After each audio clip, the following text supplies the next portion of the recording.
Don't mind me. Hi, everyone. Welcome to Bricking with Friends. Nicole is here with me, and then obviously, good friend of the channel, Brickheadz. Hello. Is fresh back from Brickworld, and you can see all kinds of goodies behind him. Yeah. So Nicole was just mentioning about like different stuff back here. I mean, a lot of the stuff that you see won't be there later, like the Citizen Brick poster and then the Star Wars poster. I ran to Walmart before the show and I got some frames. Like I got a frame for when we went to the medieval dinner. Oh, fun. Yeah. So I really wanted to get that stuff in frames and try and figure out where I might put it up. At the same time, trying to clean up this room. Because before Brickworld, I just went through it like a hurricane, getting pieces and different things that I was going to sell at the garage sale. And just, it was mad. It was crazy. Yeah, I can only imagine trying to get ready for Brickworld and then showing at Brickworld and making sure that you have everything that you need while you're there. Yeah, and I don't prepare very good, and I procrastinate. Yeah, so those two combinations don't really help. Yeah, but it was still fun and did good. So And one brick stud is here. Hi, one brick stud, and hello. And Steve. Hi, Steve. How are you? So I'm sorry. What? So is the stuff that's on, are all the sets, the pile of sets, is that like stuff that you got at Brickworld? No. Okay, so good. I was like, dude, you spent way too much if you bought all that. I mean, I did buy probably kind of this rough amount of sets in a way, maybe not quite as much. I did pretty good overall. I spent less than I thought I would, and I came back with less than I thought I would too, on purpose. I really did try to control myself. So I got the castle while I was out there, the Lion's Night Castle. Yeah. And when I mean like control myself, I was originally gonna buy 2 of these, so I can make like a really big, tall castle. And I don't know, we'll see. Maybe if I get a bonus or something, I'll buy another one. But I bought this, and then I bought the Friends botanical garden. Oh, that's and even controlling myself, I was originally gonna buy 2 of these and make one bigger one, but I was like, you know what? I think it's good enough. I've got enough white pieces and stuff. I can make a wall in the back or enclose it or something like that. I didn't really think about the glass pieces in the back, so I might have to go back and buy 2 of them, or maybe look on Bricklink and see if I can find the parts.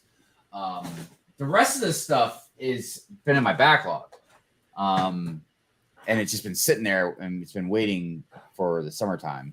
So I'm not going to really buy, unless I see something like on super clearance or something, I'm not buying any Lego for like the next few months. And I'm just going to build all this stuff because all these are like stuff for the city, like the train station, Sesame Street here. I got 4 of these Creator Tier 1 noodle shops because right now they're on super clearance, but I already bought 3 of them anyways, to combine those. And then I got 2 of the up houses to combine that. So yeah, that should keep me busy for the summer. On top of like building other little random things and stuff. Right. But so that's what the pile of sets is. I didn't just go buy all that. I like I said, the Lion's Night Castle was my big purchase. I bought the Friends set, and then 2 of the sets I got were gifts. Another one I traded for. So I did pretty good. I spent probably almost more money just at the vendors on the floor. You know what I mean? Buying a bunch of little stuff. Yeah. Hey, Macro and King. Hi, Macro. Steve. How are you? And hi, KO. How are you? So I do have one question for you. Yeah. Did anybody have a goat? Actually, girl Bricks a lot, Nicole, was gifted a goat from Cody. He's BB Forge for a wedding gift. Wow. Which like threw, because she was showing it to me, and like it was really nice. Like it was in like, this is not, it was in a case sort of like one of these, but it was bigger. Like, it was like a little bit bigger. And it was sitting on like the way that he made it. It looked like the goat was sitting on like almost like a wedding cake, just kind of the pedestal it was sitting on and everything. Yeah. But it was just really beautifully done. And I was just like, whoa, like what? But I didn't know at first it was a wedding gift. I just thought he like gave it to her. And I was like, God dang, man, that's an awesome gift. Yeah. Yeah. But that was the only goat I saw, except for like I got someone gifted me a fake goat, which I took gladly. But yeah, that was really the only goat action that I saw. Oh, and I got a let's see if it's in here.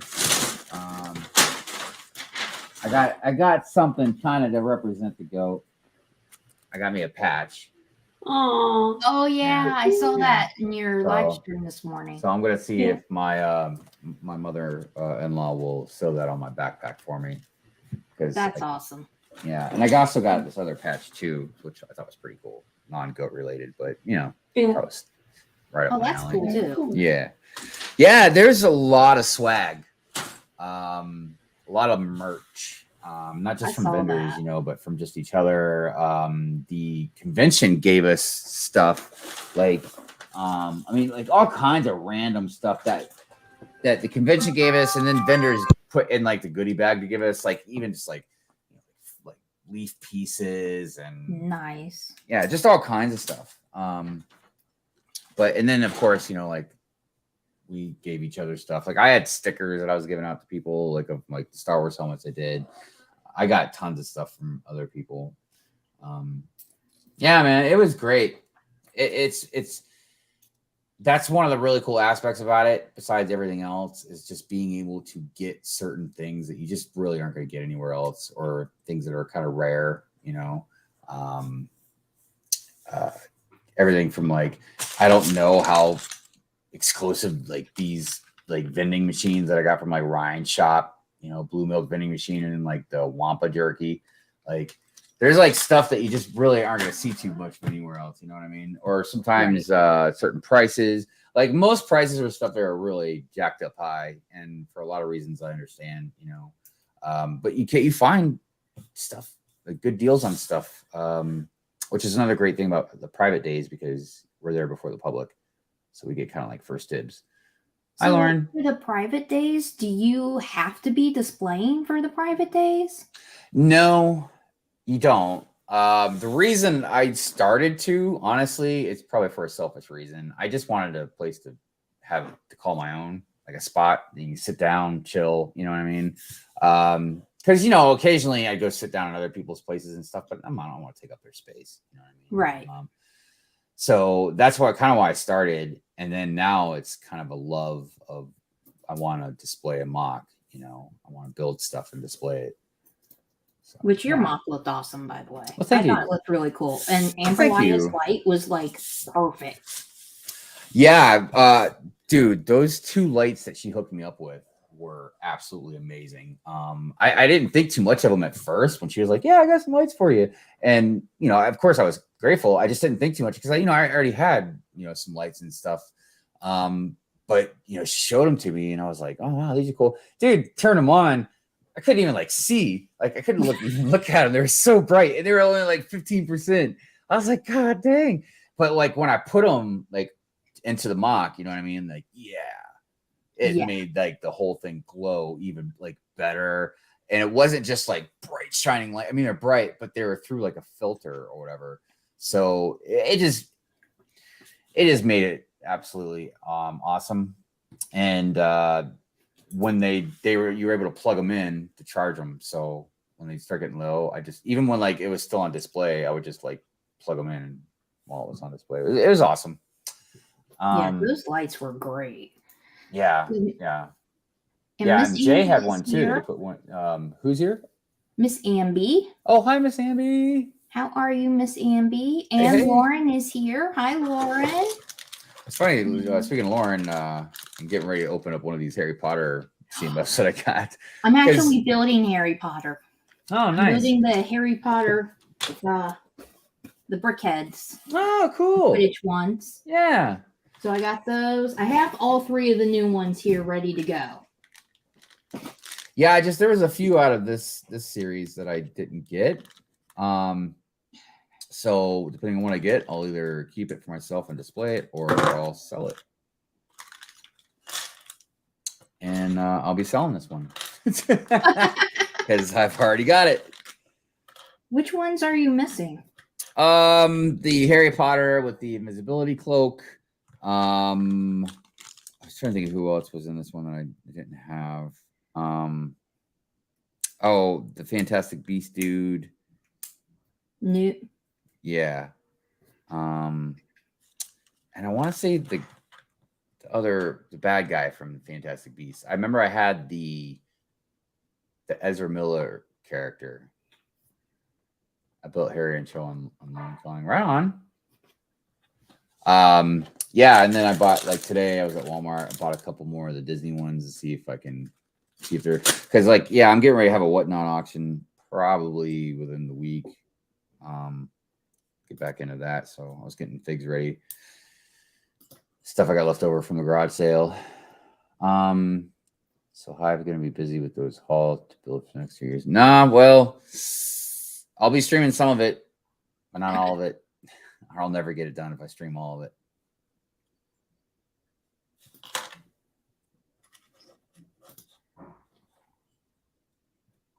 Oh, I did see that you were going to work on rebuilding your city, Miss Amby. I'm very excited to see what you come up with. Awesome. I always enjoy watching everybody's city videos. Yeah, I need to get busy on my city. Like, I finally finished the Hogsmeade part, except for, like, adding the people. Uh-huh. So I got that and, like, just doing, like, scenes with the people. And in my last city update video, I said I was going to work, my next project was going to be the, ooh, that piece is loose. No, corner's loose. Okay, not anymore. I was going to work on the Expecto Patronum set, or the Expecto Patronum lake. Yeah. But then I was like, you know, cleaning up that mess back there might be a slightly higher priority. Because I'm running out of room to put sets. Let's say the lake's going to look great, though. Like, throw some trees around it and stuff. Yeah.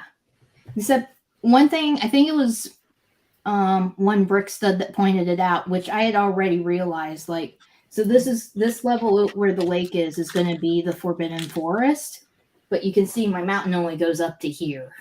So I see. But I didn't want to put my buildings up any higher because the cats jump into that window. Oh, right. Nice.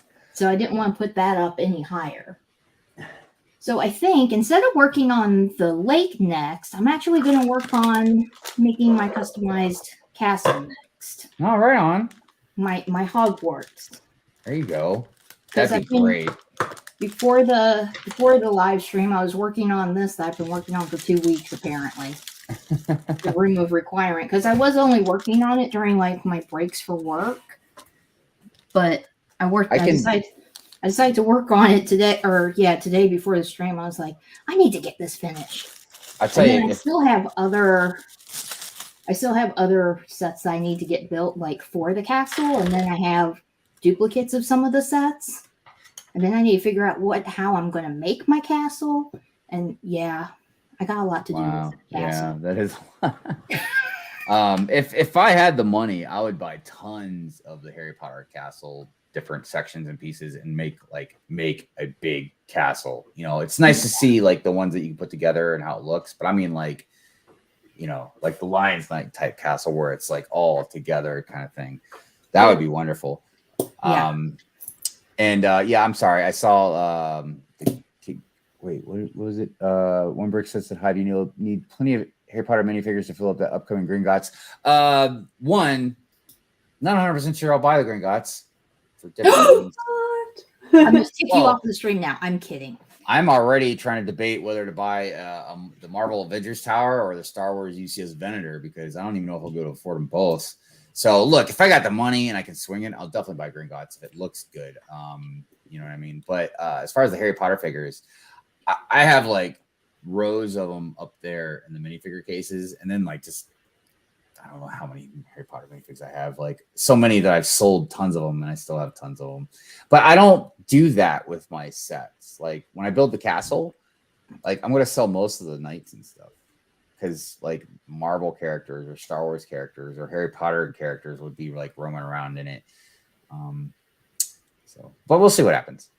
Right. Yeah, so I have dupes of like all of the ones that were like the 2018 and the 2019. I guess 2020. I don't know. Up until the last current. Like I have whatever. I have those. I have dupes of all of those because those are like the ones that I want the castle to be based off of because they look the most like the movie. And then I'm probably gonna end up using all of the ones from like the current castle wave to like fill in and make it look more complete. Yeah, something like that. Well, that makes sense. There's a process in my head. I just haven't figured it all out. It's a lot, you know. I mean, and even once I think I kind of know where I'm going with my city, you know, like then I start kind of changing it around to the point where I change the entire layout of even the tables. But yeah, I mean, but it's a fun thing, you know. It's just one of those things where you can keep messing around with it and doesn't stay stale, you know. You right. Keep changing it.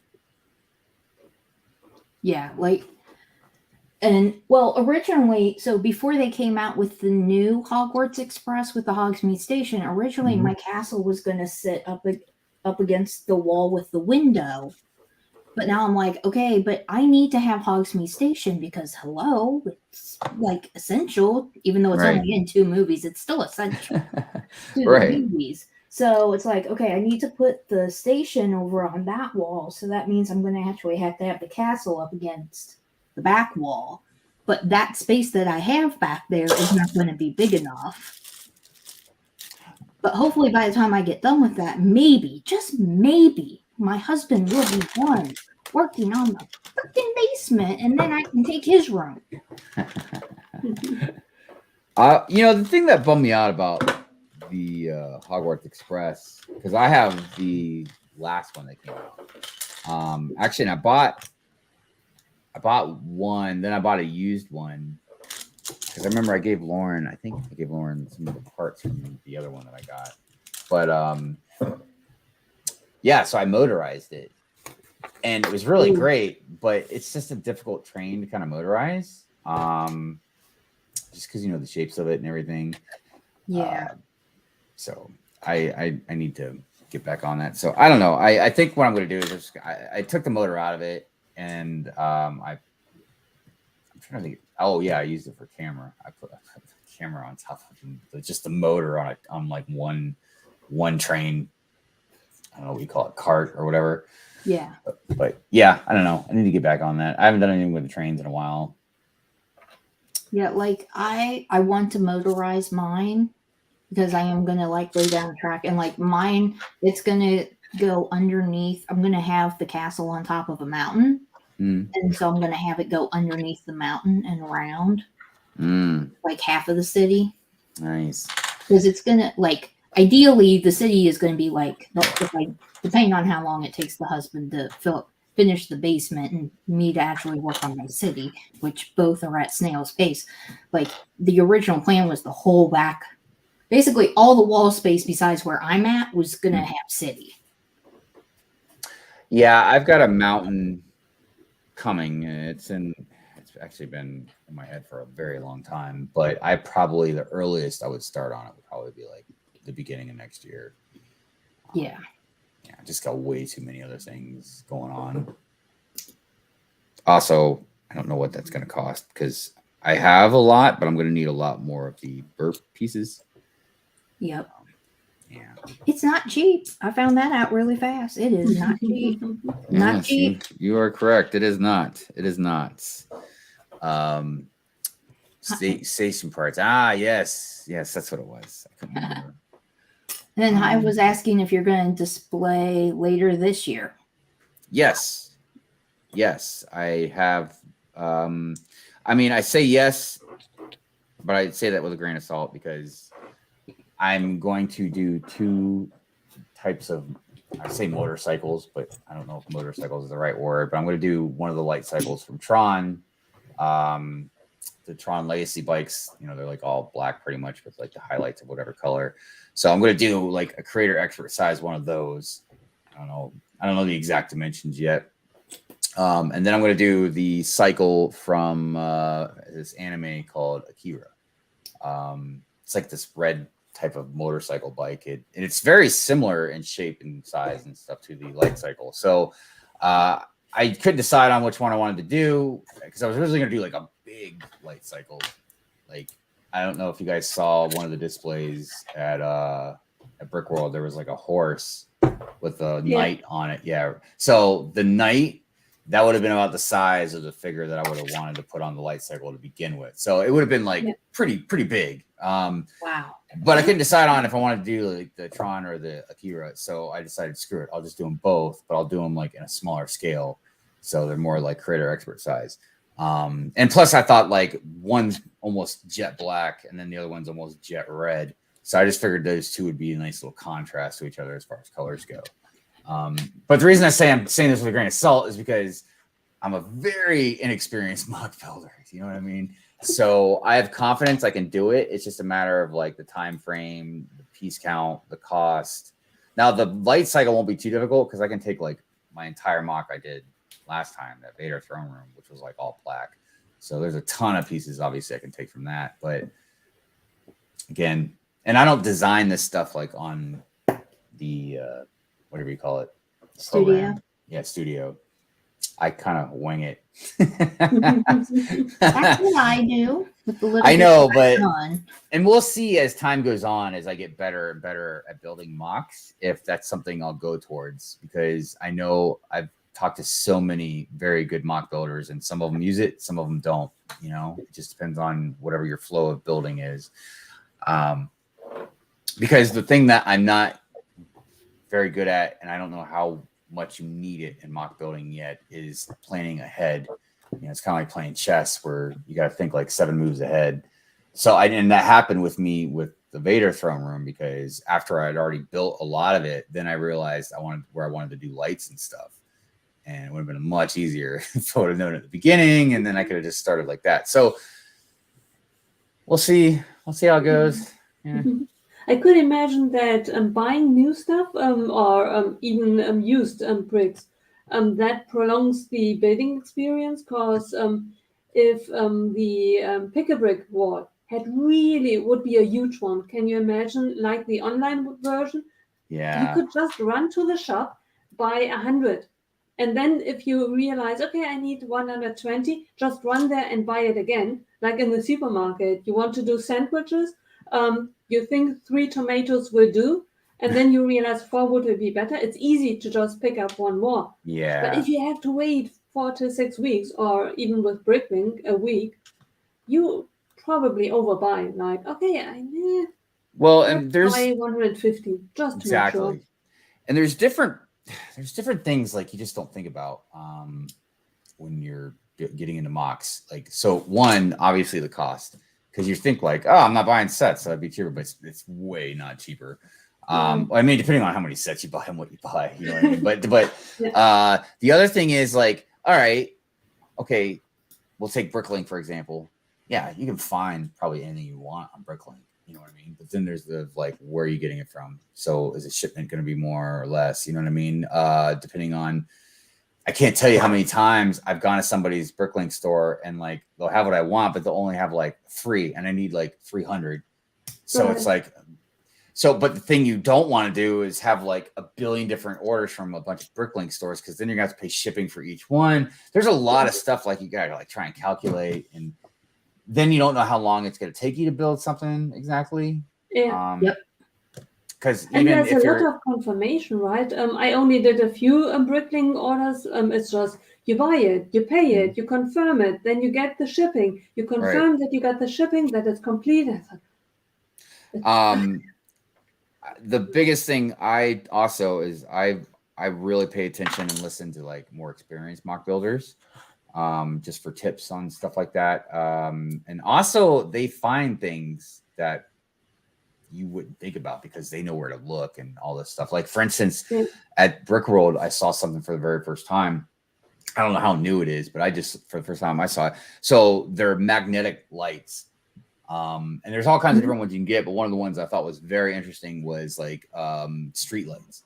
And you just like pluck them down. I did And see a quick video of that. yeah. And granted, I wouldn't really want those for my city here because, well, actually, I don't know, because if they're not battery operated, it's different. Like if I can plug it in, yeah, those would be great. But battery operated just wouldn't be good. But for a convention, you know, you build a city, man, it's perfect and it's easy just to plop them all down. And then when you're taking it apart, just pull them back up. So, and I didn't even know that. Like I was talking to one of the builders and they're like, yeah, check this out, man. And they're just showing me. And I was like, what's a, whoa. Yeah. Hi, Big Nate. Yep. Hi, Big Nate. Yeah, I saw some of the stuff that I was seeing in like your videos and a couple other people's videos. I was just like, wow. Yeah. Wow. That just I mean, kept like, out my mouth. there's like tons and tons and tons of awesome builds. You know what I mean? But there's some things that like you're just like, it's hard to even understand. Like, you know, and it's weird because I've gotten that before, like with my artwork, and and it's hard to understand what people mean or their perception. Like, you know, if I draw like some hyperrealism portrait or something like that, and they're just like, you know, enthralled by it, like it's hard to understand that. But then like I look at these mocks that some people built or whatever, and I'm just like, yeah, now I understand. Because I mean, like there's obviously a lot of them, but like there was a couple mosaics, like especially like the ones that the you know, Larry Legend and Jesse and them did. Like I just stood at it and looked at it for like a long time. Like I remember their mosaics. I was looking at them for like 20 minutes. I was just standing there because it was just so awesome. Like to be in front of it and to see it. You know? Right. Yeah, I would probably just end up standing in front of the mosaics forever. Yeah, and there was a lot of good ones. A lot of good ones. It was really cool to see Brick Huntress's mosaics in person as well. Because hers are massive, and then she's got like things hidden in them and lights and. Yeah, I saw some that had like lights and stuff in them, and I was like, "Oh, that's so cool!" Really good, really talented. Yeah, and like Moto's cat head thing. They So Moto, like, that is a freaking amazing. I mean, I've been saying for years, like Moto is on like a whole different level because he doesn't just build awesome stuff. It's the techniques that he uses and the parts. Like he uses like parts that none of us would really think about like using, and he'll sit there and mess with stuff. Like I've seen him do it on tons of my streams before, where he's like messing with stuff, and then he starts figuring out like a technique, and then he starts building upon it. The next thing you know, like there's like a spine or whatever of like some creature or whatever. It's crazy. You know, was his cat made out of all those foliage pieces, and the mouse made out of the foliage pieces? I was like, so I think like his dragon this year, like, so he had a couple different things going on. Like he had like this crazy mech and like it like highlighted in the dark and stuff like that. But he made this like dragon, I think, and I don't think it had any studs on it. Like, it was all just like clips and other pieces, but there was like, I don't quote me, but I'm pretty sure there was like no studs on it at all. And he did that on purpose, like, you know, obviously to make something different, unique, and like, so that's the crazy part about Moto. I mean, obviously, you know, there's tons of good builders, but like Moto just does stuff that I've never seen anybody do. Whole different level. He's like a whole nother level of.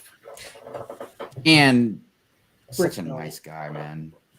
Like, I mean, from what I saw from him on Lego Masters, he seems like he's a really nice guy. He really is. He really is. He really cares about the community, and he loves to spread the joy of Lego and building, and you know, it means a lot to him because, you know, obviously he has passion for it, and you know, Lego's fun. We all know that, but Lego also has some very good qualities as well as like in other areas, you know, for like mental health and just relaxation or meditation or whatever the case may be. Yeah, I can tell you this. There's something I don't really. I mean, I don't know. I don't really talk about a lot, but Lego helped me quit smoking cigarettes, and I'm talking like I was a smoker for like 20 some years. You know what I mean? But I was just so hyped and I wanted more Legos so badly, and clearly it's not cheap. So yeah, I like quit, and yeah, it obviously gave me more money to buy Lego. But after a certain point, then I was just like, oh, okay, all right, this is working. So I mean, I had like a vape pen to kind of help me as a crutch for like, I don't know, a few months. And I wasn't probably like really pleasant to be around for a few weeks, but I quit. Yeah. And I mean, I owe it to Lego, honestly. That's awesome. That's amazing. I know when I tell people I quit, they're like, oh, you did it for your health or your kid, or I'm like, no, I did it for Lego. No, it was for Lego, so I could afford more Lego. Yeah, Right. Yeah. Which is a good thing, because if you smoke, it just goes up in smoke. You spend money, and then it's gone. And yeah, it's pretty wild how much money it's been, especially now, like, because it's been like, well, I quit right when I got on my dark ages. So I mean, it had to have been 5 years now, or whatever. Maybe a little closer to 4, but I don't know, right around in there. But yeah, every once in a while, like I'll look across the counter and I'll be like, God dang, man, those things went up. Holy cow. right. But yeah, good stuff, It's not a cheap habit to have. No, it's not. Not And that the thing Lego is a cheap hobby to have. Right. Well, that's a whole different story. But the thing about smoking is it's a slow killer. And that's why it gets so many people, I mean, if smoking like made your lungs explode after a couple of hits or whatever, like clearly people wouldn't be doing it. But it takes decades, to kill you. You know what I mean? Right. So yeah, and you know what? Even though there's still, I don't want to say a problem because I haven't looked at stats or anything, but vaping's pretty big. But at least I've seen these next couple generations that have come up, like they're not smokers, man. I'm like, good on you, dude. Good on you. Yeah. Shut them down, man. Because the only reason I started smoking was to just try to be cool. I was like 16, 15. I don't know what it was, man. That's all. Yep, that's what it is for a lot of people, especially like at my high school. That's what it was. And then, oh my gosh, dude. Again, just things you don't realize. Like after I quit, then I realized like how bad it smelled, and all this other stuff. I'm like, God dang, man. I'm like, I can't believe she like got with me when I was a smoker. Like, God dang, dude. Right. Like I would understood now, if like, hey, that's a line I don't cross. I don't hate you, but you can't be with a smoker. And actually a lot of people are like that. And again, I understand, I'm one of those people. I would not be with a smoker because I can't handle the smell. Yeah, it's horrible.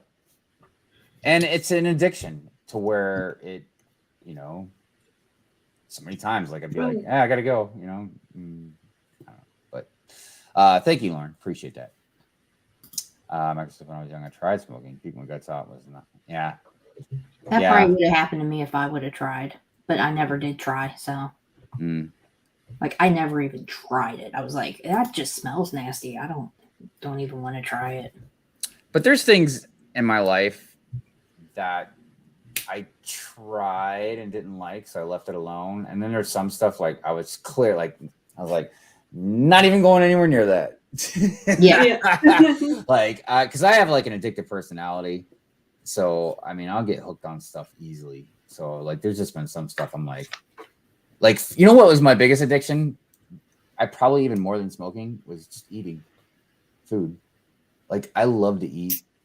Like, even if I'm not hungry, I just love to eat. You know what I mean? If it tastes good or, plus my doctor says, and it's going to sound funny when I say it, but he says I have an oral fixation. So, like, I always chew on stuff, like straws, or that's why I smoke a lot. Like, I don't know. Yeah. But, yeah, I just like to eat, And then, you try not to, like, then when I found out I had diabetes, like, okay, like, the sweets wasn't too difficult, but it was giving up carbs because I love to eat, right? So, like, pizza and fries and chips and bread. Uh-oh.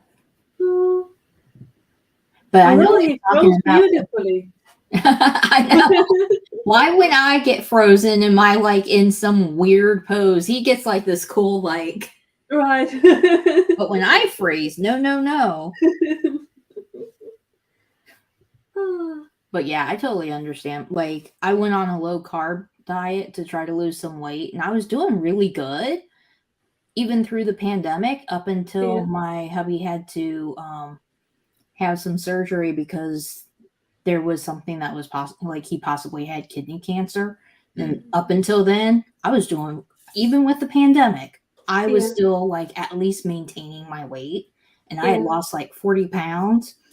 The second it was like, yeah, you need to have surgery, you might have kidney cancer for my husband, I was like, Yeah, because I'm a stress eater. Well, that's another thing too. I'm an emotional eater. Like, if I'm happy and like something good happened, it's like, oh, let's go eat, like blah blah blah. And then if I'm like upset about something or if I'm stressed, then it's like, okay, you need to eat because it makes me feel better.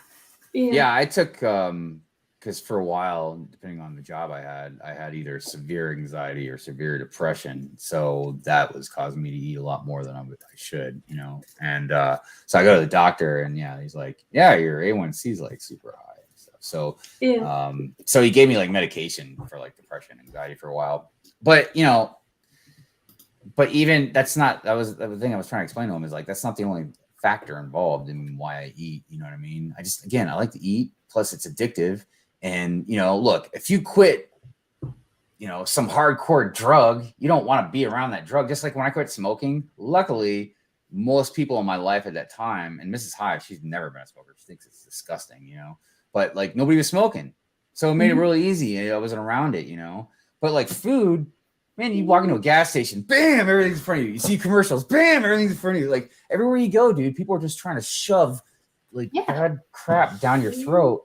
And even like food that is kind of good for you is like expensive, or generally like fruits and vegetables and stuff like that. So, I mean, you can do it. It's just not easy.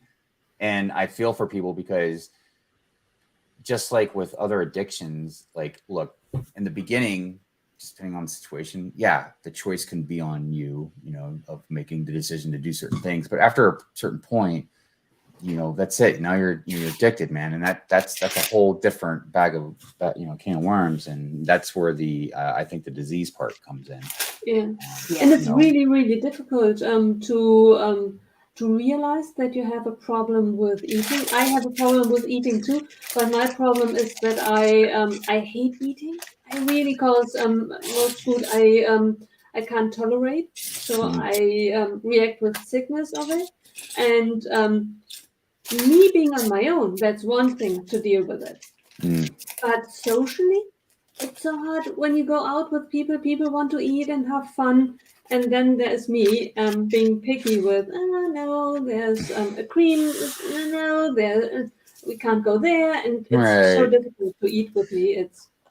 Well, and the crazy thing too is like with the food stuff, it's at least for me, it's such a parallel to like drugs or alcohol. Because I can control myself a lot. I've done way better, especially Mrs. Hive has helped me, right? But there's still times, man, I completely fall off, and I'll eat like a pint of ice cream when I shouldn't, or I'll stop at like a fast food, and like before I even know what I'm doing, you know what I mean? Like it's like I can't stop myself, and I feel bad because there are times like she knows me, you know what I mean? Like she knows how I am, and most of the time she's fine. But there's other times like it really hurts her, and I imagine it's like looking at somebody that has also have a drug or alcohol type problem where she's frustrated because she doesn't want me to go into a diabetic coma, because I've almost been there a few times, you know what I mean? And plus like things like neuropathy, she doesn't want to see me lose a foot or something, which sometimes she's more scared about it than I am, but you just gotta keep on trying and do the best you can. That's all you can do, you know what I mean? That's all you can do. I mean, obviously, certain things, certain problems, you need to seek out professional help, stuff like that. But I don't know. I probably might be wrong for saying this, but I feel like really, in essence, it comes down to you. No matter any kind of outside help, whether it's friends, family, professional, like you need to want to get there. You know what I mean? And Anyways, sorry. Didn't need to talk about addiction on your stream. It's okay. I'm sitting here building all this cool custom stuff for Brickworld. I should be talking about that. Well, we can change it back to Lego. I did finish. I finished building Harry. Oh yeah, you whipped that up pretty quick. I actually can build pretty fast I guess you can. for the most part. I can on other people's streams. Yeah, if I don't My have to own, pay I just attention don't to do the good. comments, I tend to build a little bit faster.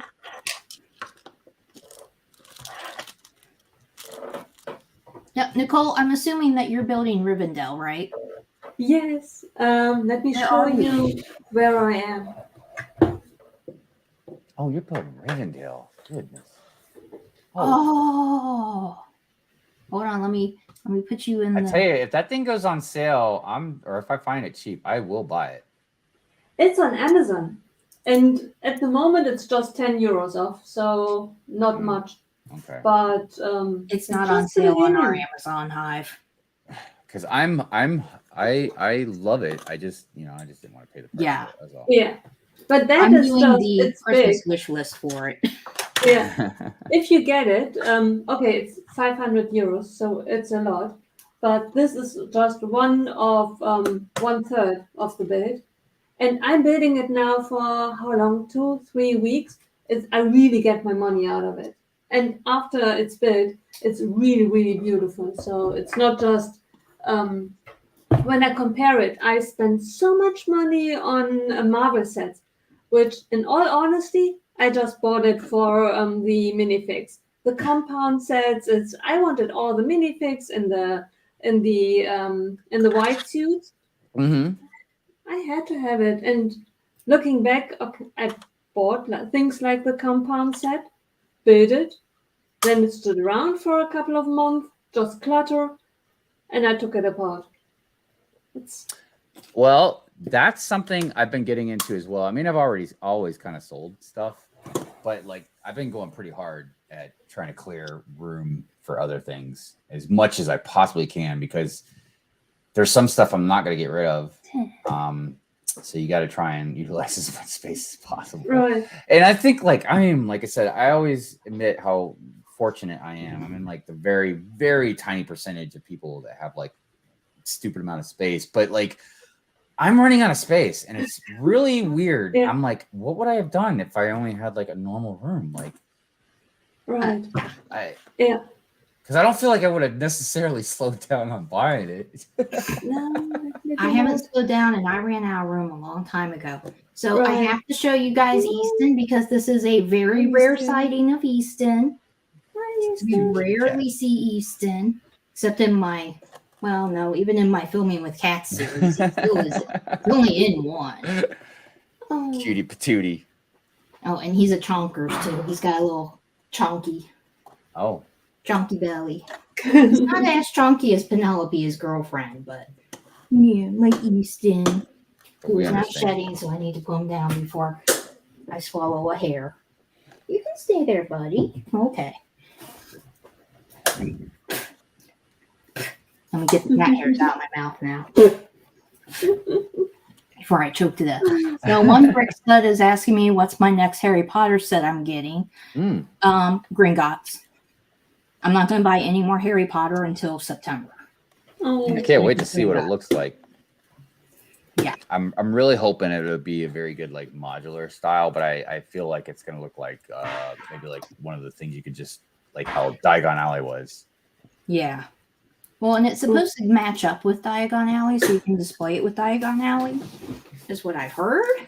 But honestly, I'm just waiting to see what it's going to look like before I try to figure out where I'm going to put it. First, I need to get it. Like, it's going to be a day one purchase, even though when it comes out, I'm not even going to be here. I'm going to be in the UK. Oh, wow. So it's like, I'm going to order it online because there's no way I'm going to be able to buy it in the store and then how much was my luggage? Did we have the price for it yet? $430. Okay. Well, that's the rumored price so far. It's $430. I don't know if that's the official price, but that's what everybody's saying. But I'm just like, well, I'm not going to be able to buy it in the UK and then bring it back with me in my luggage. Like, that's too much. But I'll order it on day one. and then just have it sent here because my husband's brother is going to be checking in on our cats. So I can still order stuff and have it shipped through. It's funny. And I will. But the good news is I should have enough VIP points. If what everybody is saying about it is true for the price, I should have enough VIP points to get it for free. There you go. Which is my goal. Which is why 430. people should sign up for VIP and wait for double points to make big purchases. Yeah.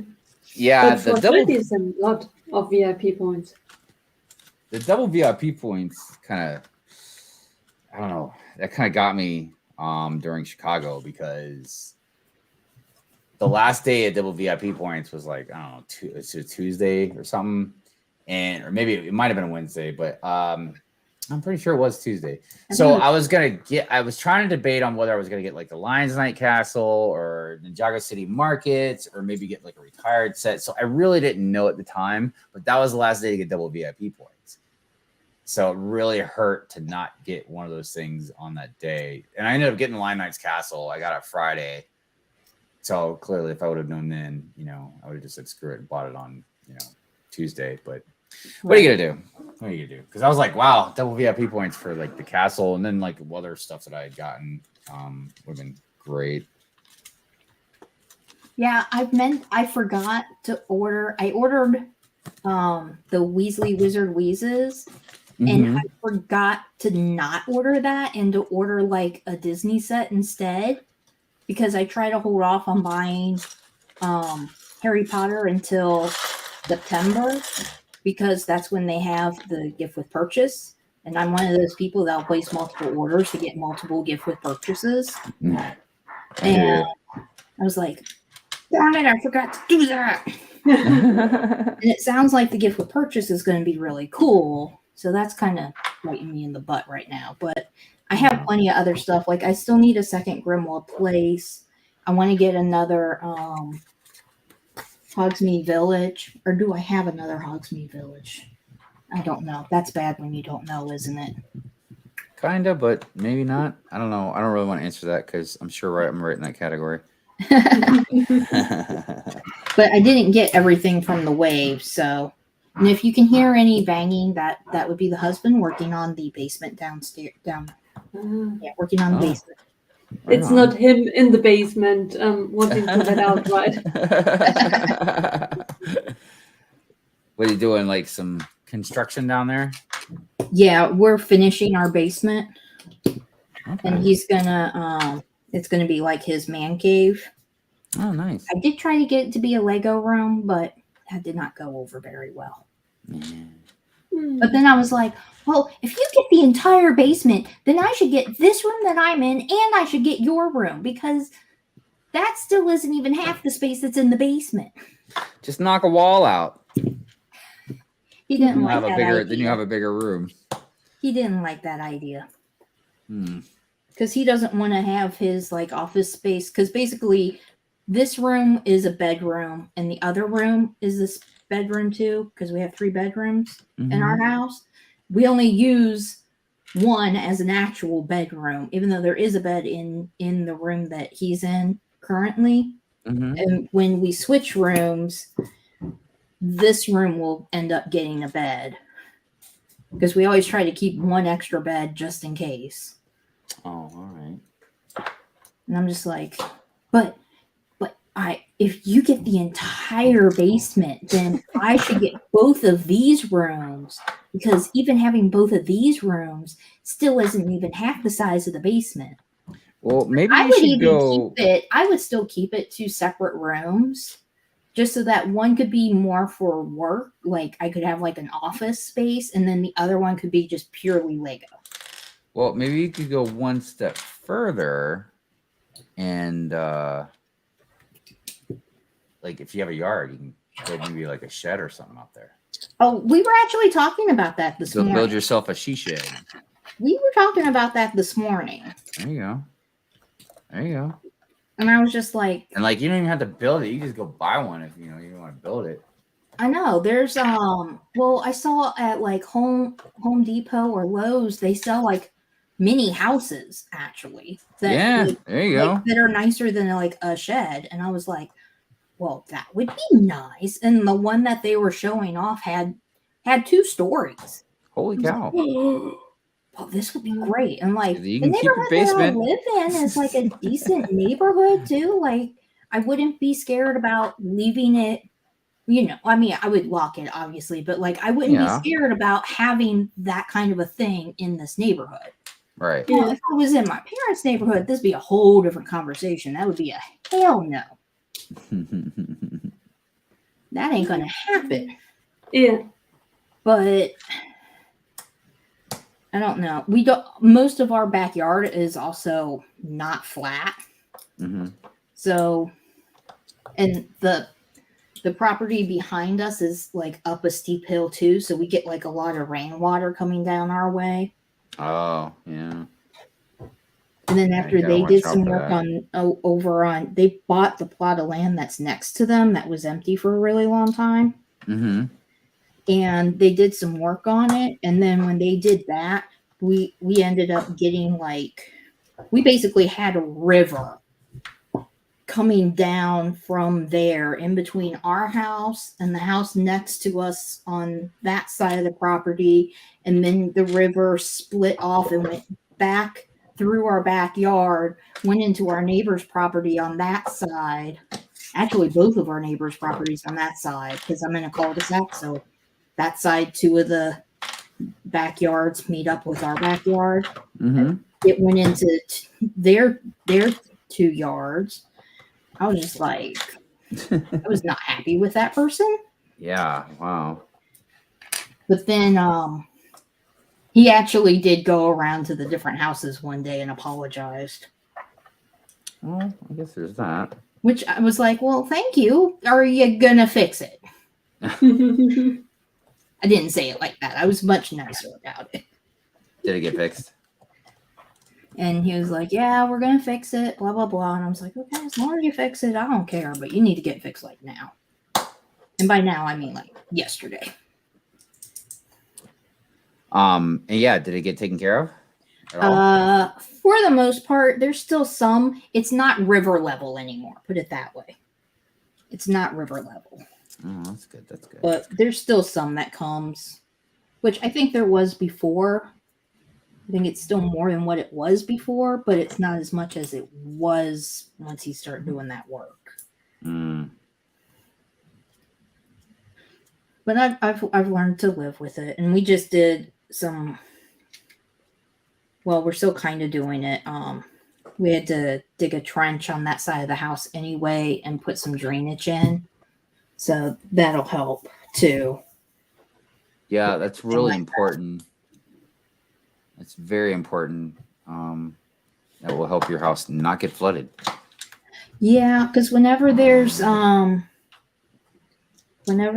heavy rain, like we're expecting around the time that this stream ends, we're expecting to get like really heavy storms. Yeah. And usually our basement, we wouldn't flood. Like we never got to flood level. We would get to, there's a stream and sometimes slightly in between stream and river size, but it never like flooded, and it always went straight to our drain. So we got lucky on that. Well, there's that at least, I guess, you know? Yeah. I'm just happy whenever it works out. I'm like, oh, thank God. Yeah, because I deal with a lot of that type of stuff at work. Oh, yeah, that's right. You probably do. I mean, some stuff is too big for me to mess with because I don't have the equipment or the time for that matter. Like when they gotta if there's like a busted pipe, like in your front yard underneath the ground, like I don't have like anything to really excavate that, you know.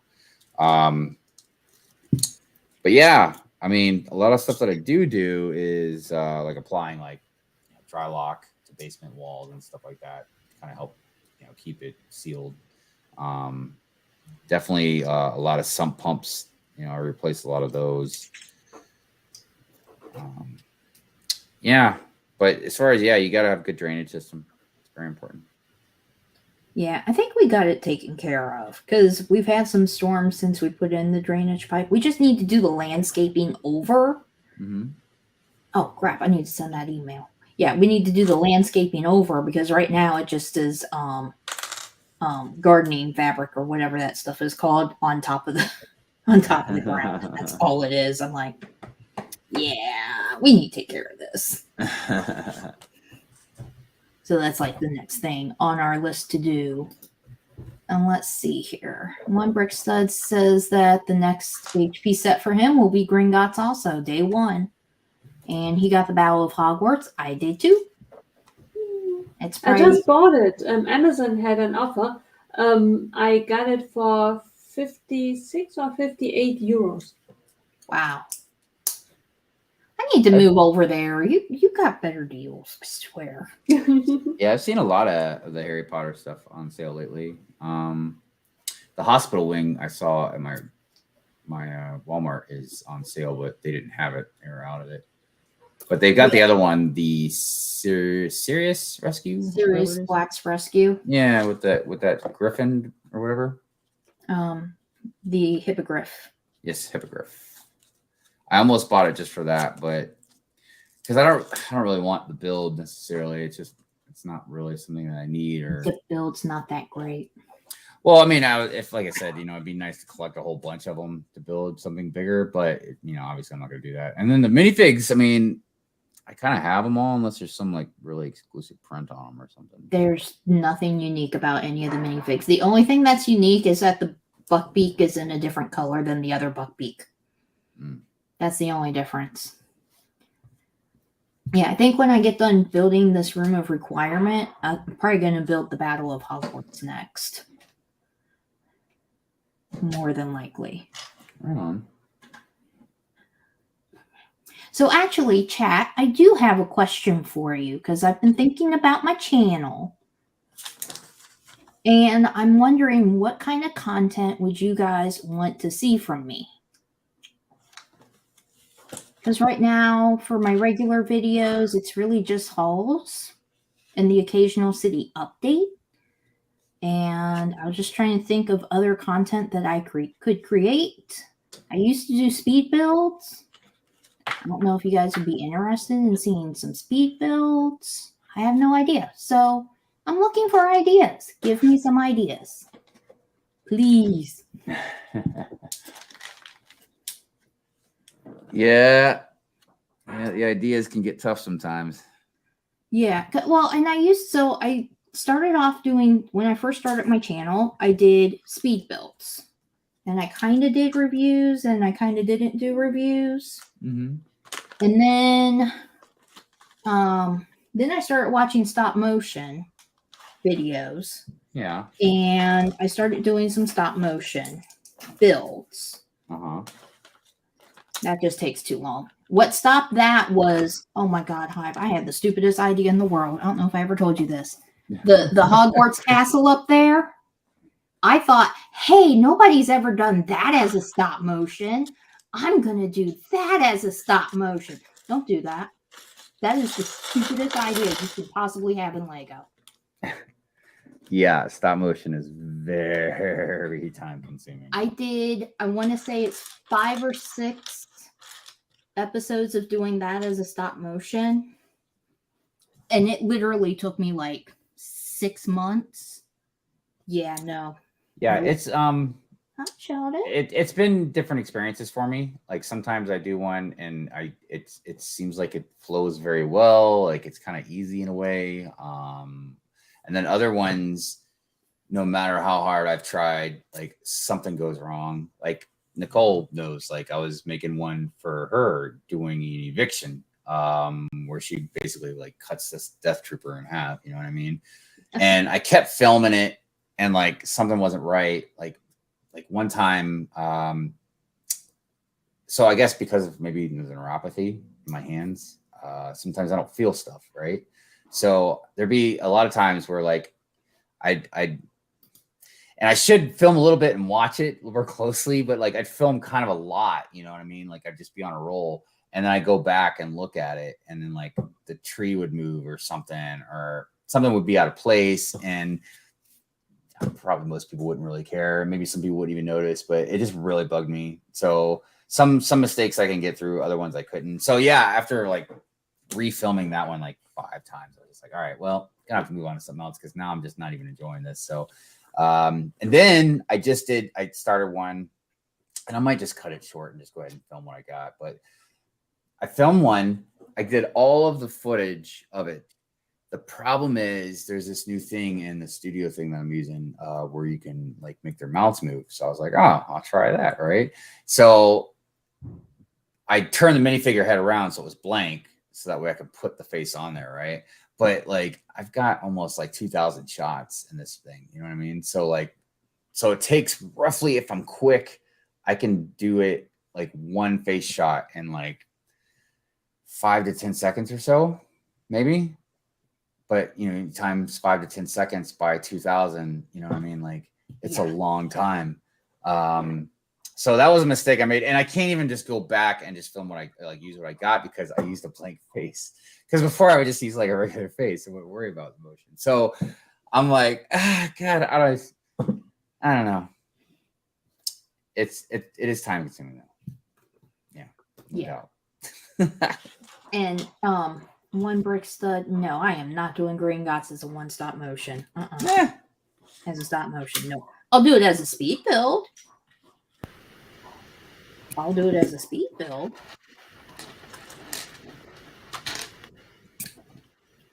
There's one thing that I've been finding for me, at least in my channel, is like videos that I think are going to do really well. They don't do well at all. Not even close. Yeah, I wish I had a good answer for that one, because I'm kind of in the same boat where I might work really hard on a certain video thinking it's going to be good because it's different or interesting or something maybe like I might like or whatever, and then it doesn't do really good at all. And then other ones that I'm like don't think would do great, do better. I don't know, man. It's I mean, look, a lot of it is, you know, whatever you're doing. A lot of it is the audience. A lot of it's algorithm stuff. You know, it just depends on a lot of things. You know what I mean? Like, but I'm really kind of like, I'm weird about stuff like that. I'm trying to get better with wanting to market, but things that I don't like, I don't like so I don't like commercials for the most part. I don't mind a little bit, but I just don't like them just all the time in your face, the same thing, or, you know, like, I don't know, man. And then most of the time, this isn't anything personal. This is with celebrities too. I just look at them. I'm like, dude, who fucking cares? You know what I mean? Like, you're being totally disingenuous. You don't really care about the product. You're just getting paid. And I get that part, but you're trying to sell me something that I know you just don't really care about. You know what I mean? So I don't like doing that. I don't like trying to like market myself so much to where it would get annoying. It's kind of like thumbnails. Like, I'm not good at thumbnails, you know what I mean? But even if I was, I don't think I'd want to do like the split screen one or whatever, like that's really popular, because I just don't really like them that much. Sometimes they work, sometimes they don't. But yeah, I don't know, man. I just what I finally decided on, I was like, well, look, I'm just gonna make stuff that I like to make, and hopefully everybody likes it and will stay along for the ride. Yeah. And that's probably what it'll end up being, because I'm struggling with coming up with ideas on stuff to do, like to have, because I would like to have like a video every week, and I'm struggling coming up with those ideas. Yeah, I mean, it's because we're vlogs, but I'm like, I don't know what to make vlogs of. And well, the one we're like, confined. I did, I thought would do well. It did not do well, and I was just like, well, why didn't it do well? Because it was here where I live, we have the Brictionary exhibit, and so I did a vlog of it, and I was like, okay, this will probably do at least decent, like at least decent. It didn't even do decent. I was just like, okay, I don't know. No, I mean, that's the thing is, like I said, the whole YouTube thing really is kind of fickle, you know, because I can't explain it. You know, I don't think anybody can. Well, the part of it is there's different things going on. There's different factors involved. You know, one is the audience, what age demographic you're kind of shooting for. For me, like, okay, just me personally, like, I don't really care about thumbnails. I really don't. If I look down, you know what I mean? Yeah, thumbnails can be attractive, but if I'm reading the title of the video or whatever, like, that's going to tell me if I'm going to want to look at it or not. You know what I mean? And yeah, after I click on it, if I don't like it after 30 seconds or a minute or whatever, I'll click off. But, you know, younger audience, you know, they like flashy stuff, man. They like stuff quick. I don't know if it's an attention thing or just like a impatient kind of thing. And I'm not like that, you know? So I don't know, man. It's so weird. And I don't even know what kind of advice to give to people because one, we're confined to a certain market. That's right. Lego. You know what I mean? I don't know. I feel like if maybe, you know, sometimes I think maybe I should have made my channel more of a collectible type channel, you know, but obviously Lego is, you know, what my world revolves around. So it makes sense for Lego. But yeah, I mean, you can only do so much. I mean, you can do a lot, but you got to think of who you're competing against, first of all. Like, I don't do reviews anymore because I kind of just lost the love of it, you know, in a way, because it just wasn't my thing. But also, who am I competing with? I'm competing with people that get sets way earlier than me. I'm competing with LAN members. You know, and yeah, I can make myself maybe like a personality that people would still watch it no matter what. But I don't know. It just didn't make any sense to me. And other things, I don't know. Basically, I just kept going through like different things, and some stuff I do still want to do. It's just maybe for another time.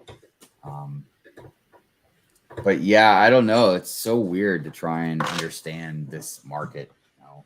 It is. Especially if you're trying to make something out of it instead of just doing it. Because when I first started, I just did it strictly just to be in space. You know what I mean? Just have some fun. And then I started like really enjoying editing and filming, and like it just.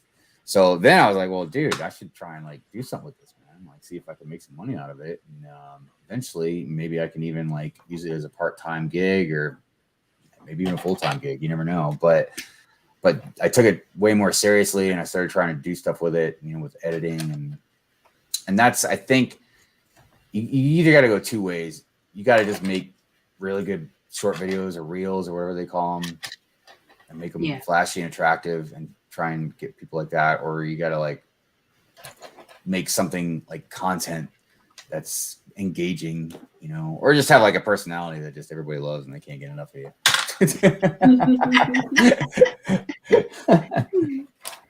Or you could offer a service. You just need to find your niche. If you are a castle expert or a Star Wars expert, and you have the sets, and you can, there is a new R2D2, and you have the old one, the last one, and the new one. And then you can tell, okay, look at these. If you have these, don't play this. And if you have a Star Wars set, you can bring knowledge of, okay, this is accurate, the building experience is that, know of these things, then it's for you.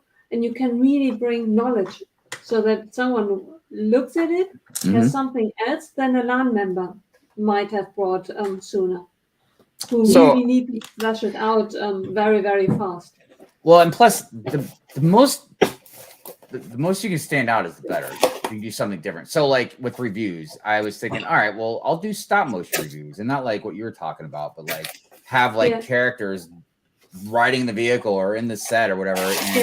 And I did like that a lot, but again, like they just take so much time to do that I was like, all right, well, that's I mean, if I didn't have to work full time, you know, and I could just really focus on everything, I could do a lot more, because that's what I was doing when I was unemployed for a few months. Like I was starting to focus more back into stop motion and all that, but you know, but yeah, that's the thing. Yeah, stand out in a way. But yeah, somebody once told me like, well, you're such a big Harry Potter fan, like just focus on Harry Potter. It's like, but they don't come out with enough Harry Potter all year round for me to do that. Well, see, and here's the other big kicker is, again, there's a lot of us. And like for me, for example, I can only watch so many streams. I just can't watch everybody's streams like every day of the week, because everybody's got streams going on every day of the week. And some of them I literally can't watch because I'm at work or something. But Yeah. just like I know some people aren't watching all my Hive streams because they come on at like midnight or something. You know what I mean? Or even Good Morning Brickworld. That's why I think a lot of our replay gang is strong, because a lot of people just don't want to get up in the morning or whatever. So it's just really hard to just in the morning. Yeah, it's just really hard to watch everything. So you just got to remember like the competition you have in a way, you know.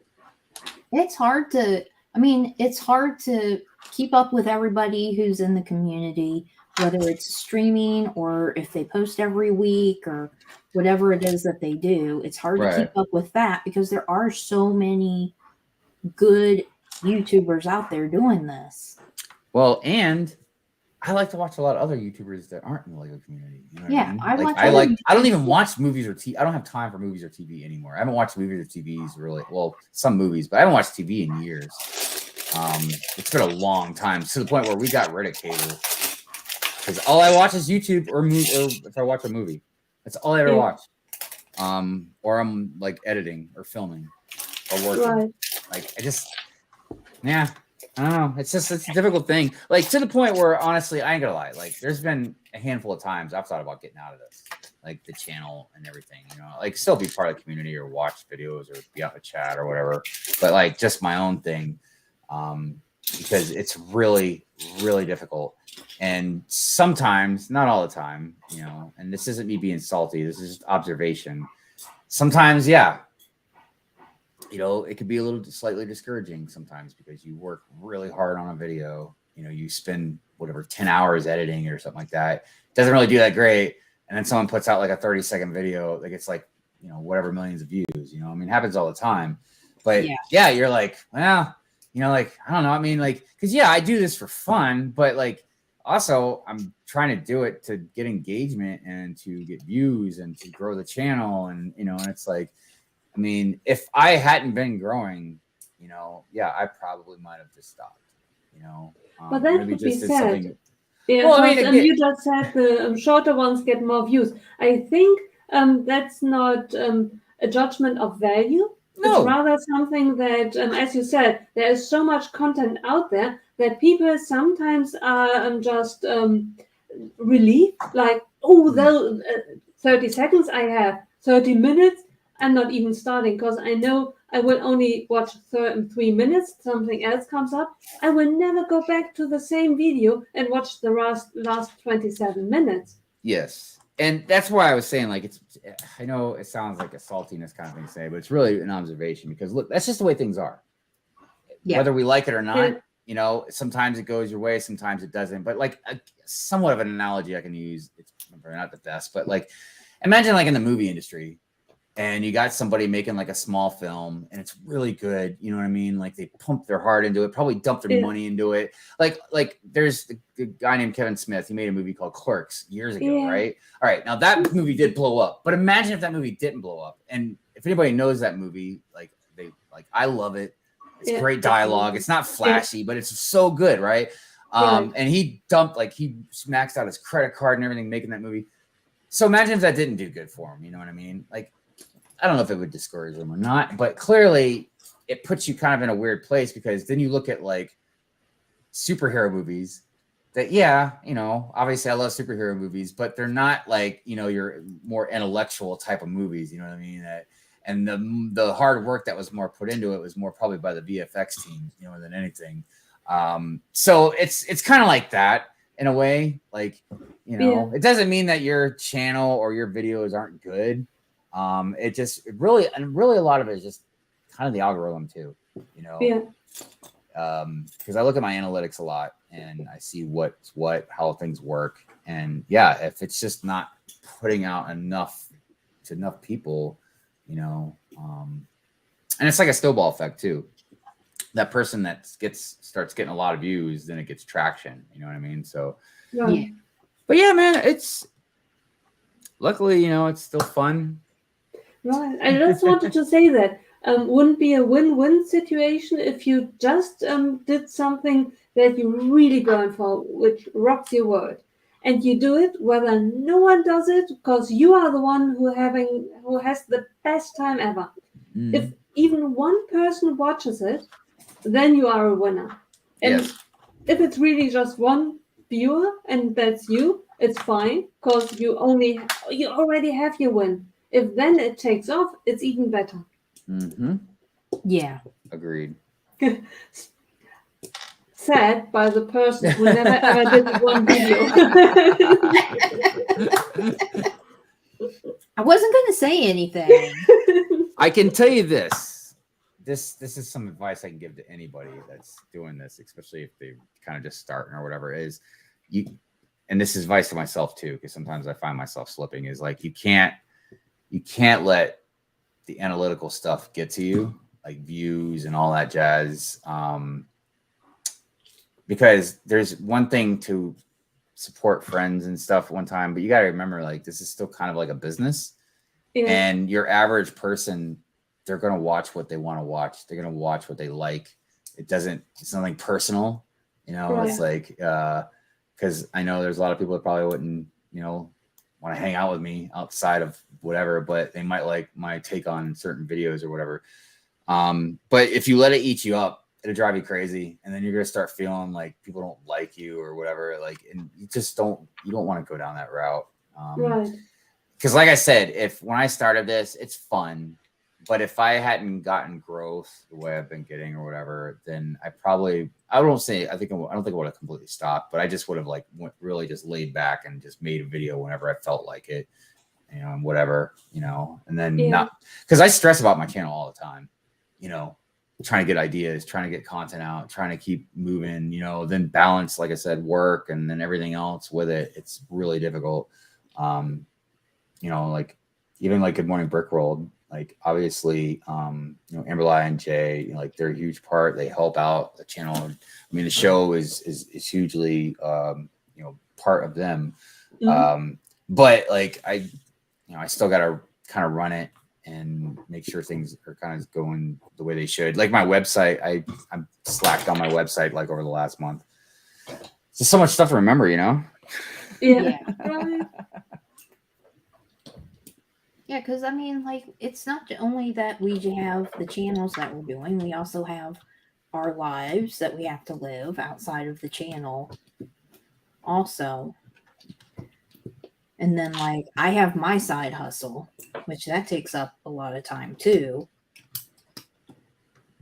I can imagine. It does. It does. Oh, wait. Speaking of my side hustle, let me show you what I finally got samples of. I finally got samples of my non-Lego, my building brick graph paper notebooks that I designed. Oh, so wow. There's five designs. Yeah.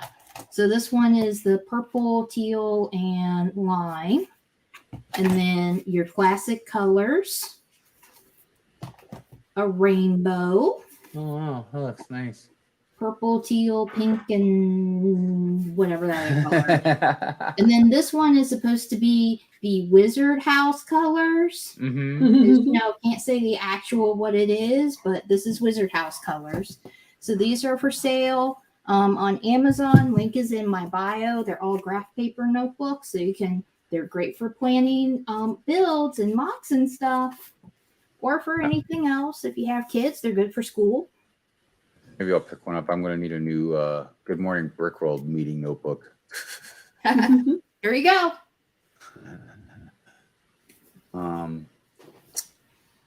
Sorry, I was just kind of checking something out real quick. There we go. No, those look really good though.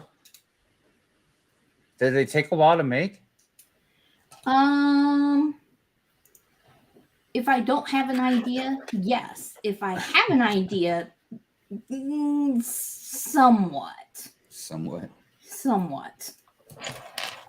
It just depends on what I decide. Like the two that are like this, the classic and the Wizard House colors. Mm-hmm. Figuring out where to put the colors for the patterns. Once I figured that out, it was pretty easy. It was just lining it up. And then The rainbow one is kind of the same idea as how I had, like I use the same pattern that I use for like my backgrounds for the live streams. And then for the ones that are like let's call them the friends colors, I was just like, I want to do something different, but I don't know what I want to do. So I just played around with it for a while and then I came up with it.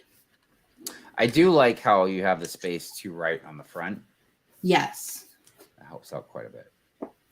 Well, I wanted these to be something where, like, you know, even if you're, like, you could use these for school. Like, if you're still in school, because I know some people are still in school, whether it's high school or college, you could still use these. You could use them, you know, if you're a Lego enthusiast like us, you could use them for a whole bunch of stuff, like planning out your Lego room, planning out your mocks, keeping track of your sets. I don't know, whatever you want to do with it. Or if you're just a creative person, you could use it for doodling if you wanted to. Have you ever thought of doing a kind of friends book? When I was a child, there were these books which you could take to school or not kindergarten, but school. And then all your friends wrote into it, like, my name is Nicole, I like pink, I have a hamster. No, I never thought about doing anything like that. I'm going to be working on, next up is going to probably be some more coloring books. Nice. Because I have my cat coloring books for Christmas and for Valentine's Day, and then I have like just a general Halloween one, but I think I want to do an all cat Halloween one. Obviously. Oh, cool. Yeah. Obviously. Right. And then I think I have enough that I could potentially do another all cat Christmas one, but I also want to do gnomes. Yeah. So I might do. If you ever did the Friends book, all of us in the community could buy it, and then if we meet at the conventions, we could just pass it around. Yeah, you could. That's a good idea, Nicole. Nicole, when are you coming to Chicago? Next June. Really? Yes. Awesome. What about what's that?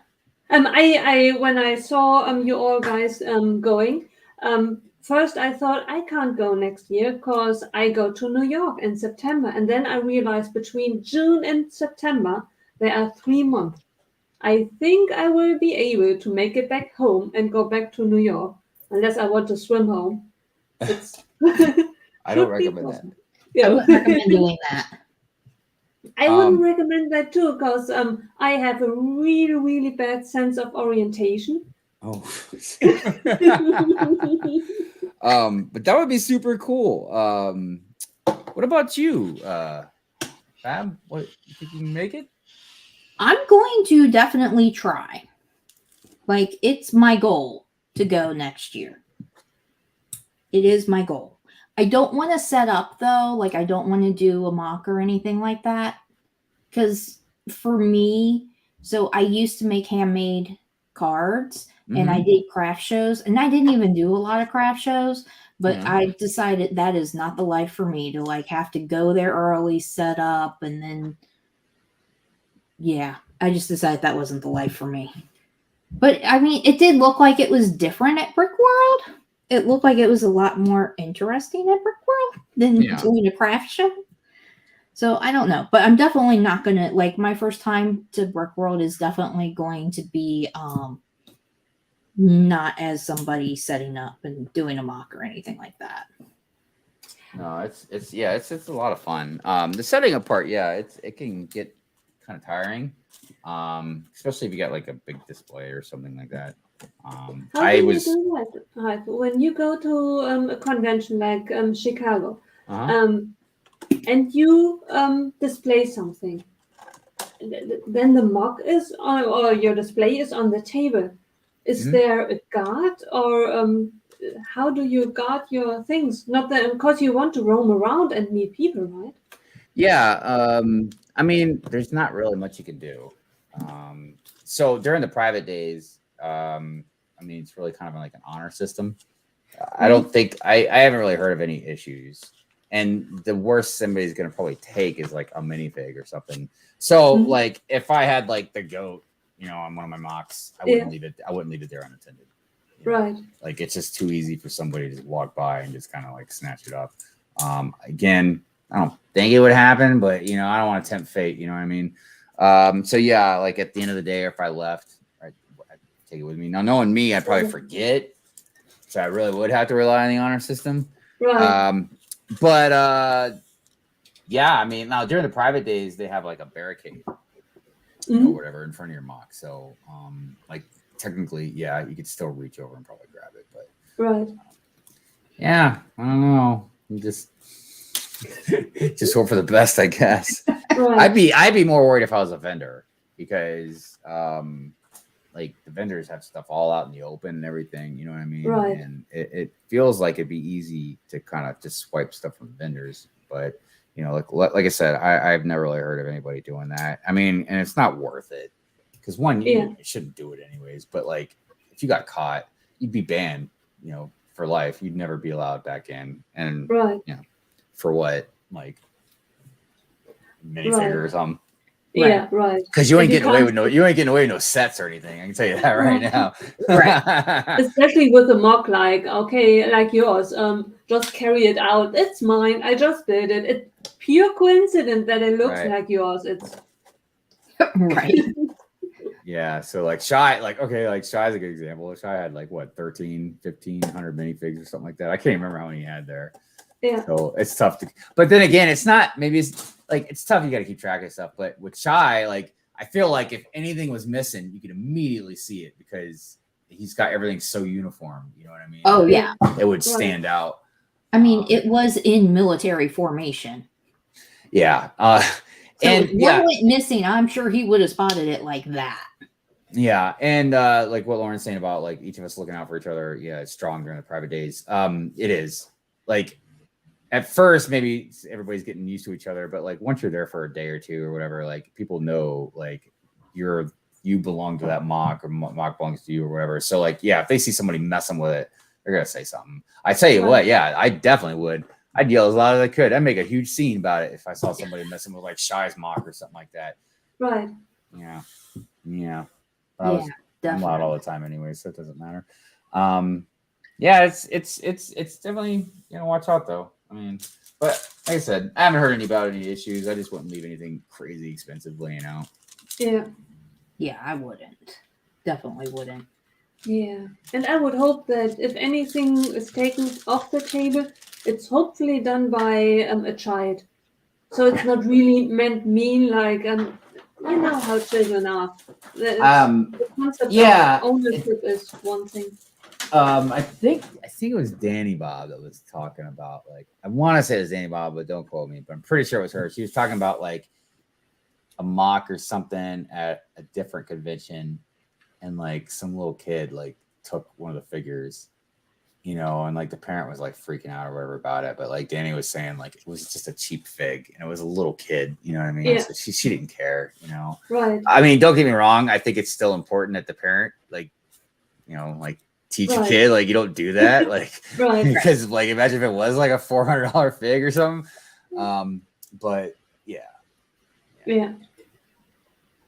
And how is a child to be known? Like, okay, goat, expensive. Well, for a child, it's a goat. It's cute. I remember in Brick Fair, so the mock I had there was my ocean, and I remember, I can't remember if I even told anybody about this. I hadn't thought about it in a long time. There was a couple kids that tried to mess with stuff. And, like their parents caught them in time, and I wasn't worried about it. You know, I didn't have nothing crazy going on.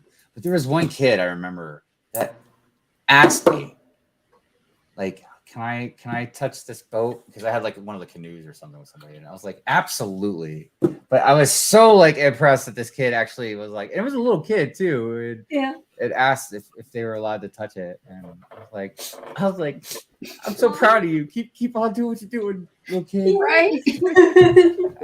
I probably would have been the same way. Well, that's an interesting part of the whole process too, is the public. Because the private days, it's all of us looking at each other's stuff, and of course, you're honored when somebody that's a good builder, or your friends or whatever talk about how great, like for me, anybody that was a Star Wars fan, they gave me a compliment. It really meant a lot, because I'm like, yeah, because Star Wars fans, we're lunatics. So if like something wasn't right, it didn't look good, I was like, they tell me about it. Yeah. But yeah, I mean, just talking to the public was great, because I didn't bother them, because I don't know, they don't know me, but like anytime they ask questions or looked like they're interested but maybe were too shy to ask something, I would kind of speak up. But yeah, all kinds of kids, man, just ask all kinds of questions and oohed and awed, and even like like Amberlia and Jay's mocks were there too. So sometimes I was there and they weren't, and they'd ask questions about their mocks, and I try and explain as much as I could. It was hard doing Jay's, because I like Ninjago, but I don't know as much as him, so I probably just sounded stupid when I was talking about it. But it's really cool though. The fascination that a lot of the people have with like the stuff that we build in our lives, because they have no clue like what it's like, like our lives are just more than just like we go buy a set and build it. Like we have this whole entire community and lives that revolve around Lego, and yeah, so it's just weird, Right. It's just making sure I didn't miss any of those comments. I messed up somewhere and I don't know where. Oh, Roro. Roro. Oh wait, no, I didn't. Never mind. Nope. Okay, crisis averted. I did not miss that. Whew. So these VIP spring packs. Before I left for Brickworld, I didn't know, I wasn't paying attention to how long these things would be going on for. Yeah. So I ordered that buildable big fig that just came out. Oh yeah, before I left, just so I can get one of these, because I love these things, right? And this one especially because it's got like palm tree elements and stuff in it that I can throw on the beach. So yeah, I ended up inadvertently getting like 2 more of these things when I was in Brickworld. So that was pretty cool. Yeah. And like some of the pieces I don't even really so want. many of those VIP packs from like every single thing. I'm like, good lord. Especially the last one, not the summer one, but the spring one. I have so many of those. I lost count. Yeah, good stuff. Like Amberlia, she got me let me show you, she got me something pretty cool. So I guess when she was at, I don't know if it's Legoland or Discovery Center or whatever, so she got me and Jay like a keychain, and she got mine as an Oh, that's so cool. for Hive. That's amazing. And then at Brickworld, she got me these 2 light keychains. I don't know, maybe it's the history I have with like Grogu, but she was like, "Is it okay if I get?" I was like, "Yes, it's totally cool," and they're great lights, man. They like work really good too. So I thought about getting the Grogu one. I'm like, no, I need to keep my keychains light. I don't need to add any. I'm good. I don't need any more. I'm good. And like really, like some of the really cool free stuff that we got as well. Like I was trying to find, so like I got this cool button, and this was like free, like in the goodie bag. Like that's cool. Crossbone button. Another really cool thing that we got for free, and I don't know if they were different for everybody or not, but like they gave us some light up bricks. Oh, fun! Yeah, from Brick Loot. Yeah, man, it was good stuff, man. They definitely hooked us up with a lot of nice stuff. I was trying to remember other stuff they get, that we got hooked up with, but it was a lot. And I just like kept buying more and more smaller stuff. See, I would have to make sure that I don't buy Lego for like 2 months before going to Brickworld Chicago. So I actually did finish building Cho Chang. Oh, nice. Actually finished her like half an hour ago. Let me see. And hi, Mayo. How are you, Mayo? Good to see you're back. Mayo. So there's Cho. And oh, okay. I just finished building Cedric. Very cool. I got that minifig I was gonna sell eventually. I think I'm gonna build Draco next. Because I moved on to the second box. Oh. Very nice. Very nice. Non-exhibitors must have gotten the light bricks. I don't know. I just know a lot of it was different stuff.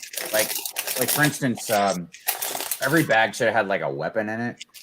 And like Jay got like the gappy stick that the sand people have. I had like these fluorescent like guns. Some people got a dark saber. Yeah, it just there was different stuff. Just like the free sets. Like the set that I picked was the ice cream truck. That came out like I want to say like last year. But I was like, that's just a good truck for the city, you know, to put in there. But yeah, they had different stuff, and then like when they'd run out of those sets, they put in different sets. Yeah. Oh no, you're good, Mayo. You're good, brother.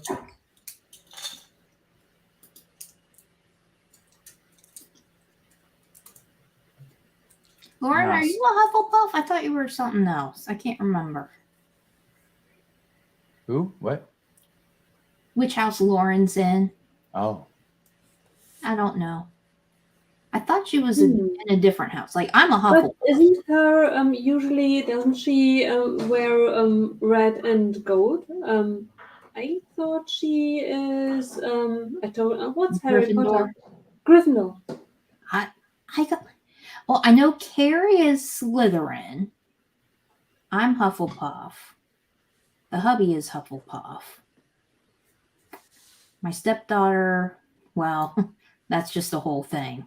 Because first when she took it when she was younger, the first time she took it, she was Slytherin.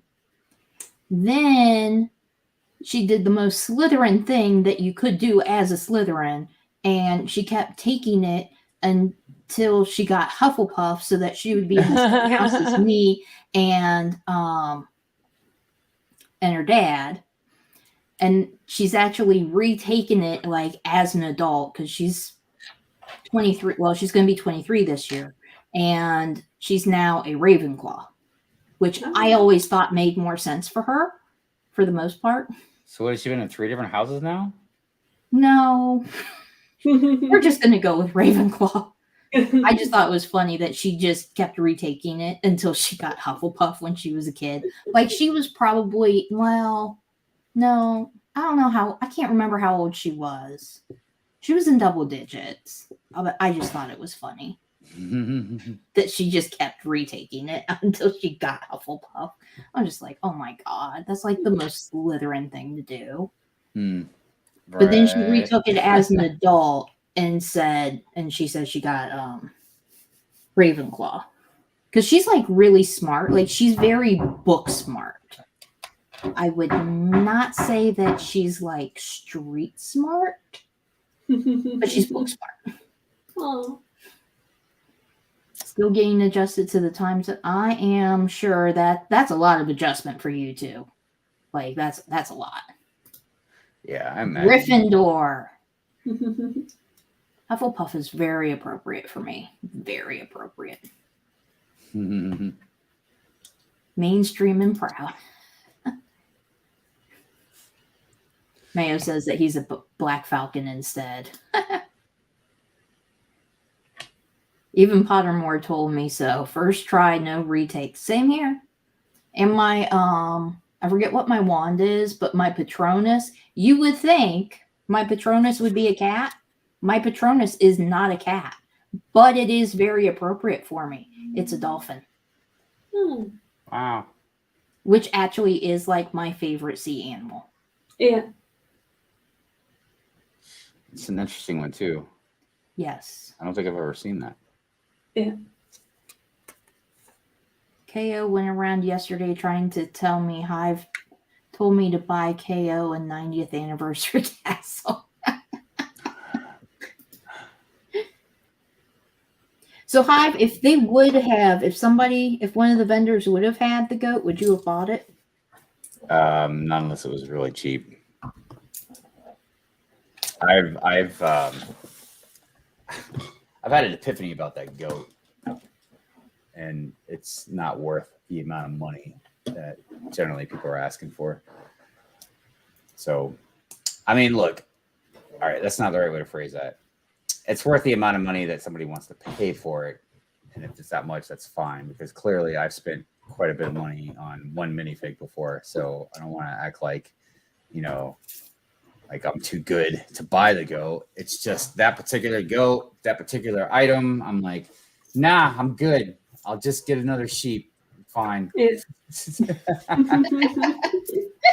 I mean, really, it's just the whole thing about it, just like most things that spew out of my mouth, like just kind of take a life of their own.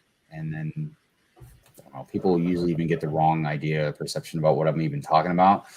But like the goat was more of just a shocking thing that happened because I didn't know the history about it, you know? So when I was trying to find one to put in the blacksmith shop, you know, with the rest of the animals, it's like, what do you mean it costs? At the time, it was like $80 or something. I'm like, what? And then that's when I started going down this rabbit hole. And yeah, I still don't even quite understand what the hell, you know. But yeah, somebody told me, and I went and listened to it. I think it was on my trip back from Chicago. Some podcast called Bricks and Bits or something like that. It's like a Lego podcast. They were talking about the goat, the conspiracies, and all that stuff, and they did a clip. They clipped a little bit of me out of my goat video. Which, yeah, and I joked around because, yeah, when I first heard about it, I was like, great. They probably clipped me just like, you know, going off, like you know, like hate Lego or whatever. And they didn't. They actually clipped like a nice little, I don't know, 5-10 second segment of me just being calm and saying something. I don't remember what it was. I was just honored. Somebody thought enough about me to clip me saying something that wasn't ridiculous. Oh, Harry Potter community. Yeah, Lauren's awesome, man. Lauren's chill as hell, dude. Yeah, there's a lot of people, you know, that are. It's nice because the one thing about me is I move around a lot, and I'm fidgety, and I don't know, like if I'm talking to some people and like the conversation kind of stops, like same thing when like on the phone, like I can't just stay there too much longer and just stand there and not do anything or say anything, so I gotta go. So like Lauren's one of those people too where like I could go around, say hi, I gave her a hug, talk for a few minutes, and I gotta go. And like she don't think nothing of it, man. You know what I mean? Yeah. So it's just nice that I have a lot of friends that understand or like that. You know what I mean? I understand. I do. Yeah, it's So a good time. What was your favorite build that you saw at Brickworld? Like, what was your absolute favorite one? Yeah, that's a real tough one, man. Because I can narrow it down to a handful, but trying to pick one is really tough. You know what? Honestly, I don't know if it's my favorite, but I'll just call it my favorite. There was a build with 2 jellyfish. I want to say Ant Bandit did it.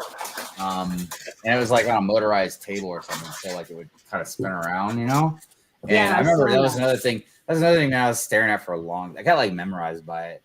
I just looked at these 2 jellyfish just like circle around each other, but he did such a good job on them. That's why I was staring at it for so long, because it was just such a nice looking build. It's very calm, you know. It would be something beautiful to display, especially if you like the ocean, you know. Oh yeah. But that was probably like, you know, maybe my favorite. But like, I ain't gonna lie, dude. The mosaic, the Ghost Rider mosaic that Troy did, the whole X-Men layout, the collab that Jesse and them guys did, the new Hashima, I hope I said that right, that involved like whatever 80 people. Pink Wheels was part of that. The stuff that Moto did was freaking mind-boggling. There was a few different Star Wars mocks, one by Firebird. I can't remember who the other guy did. It was Will something. They were just on like a whole nother level. There was other stuff that stood out that's hard to remember, you know, just because there's so many things. Like there was a really awesome Indiana Jones mock that was huge. There was a Ghostbusters like two. Oh yeah. There was probably more than one, I'm sure. Just there was one that was really big. It was like 2 tables or whatever and stuff. There was a Ghostbusters that was based off the newer movie that was huge, and like it went into like a cavern or something. You could see inside the cavern. It had like smoke machine. Like there was one that was kind of a simple build, but it was very effective. It was whatever the symbols were for Lord of the Rings, like some type of elven symbol or something like that. Elven door thing. Yeah, and it glowed.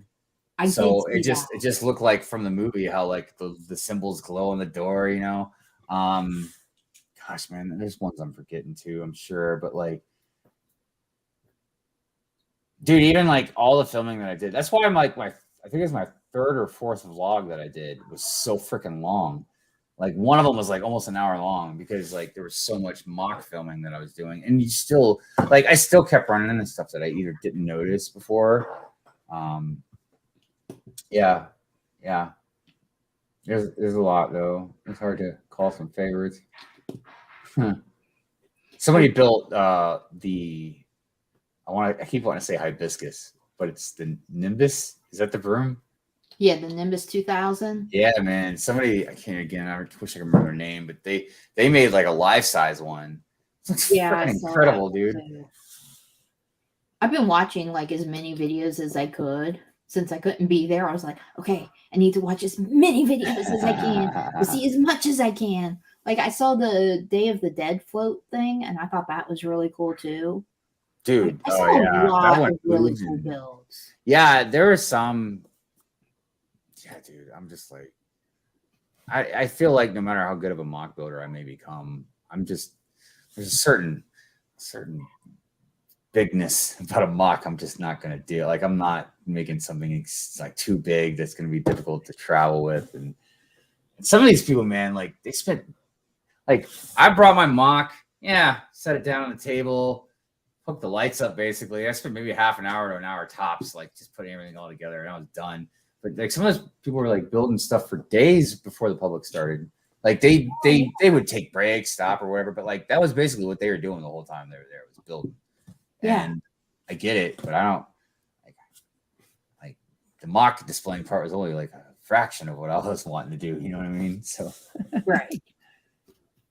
And Studious is here. Hi, Studious. How are you? What's up, brother? Brooms on brooms on brooms. Yeah, man. Yeah, that broom build was really cool. I didn't even realize that it was brooms to make up the.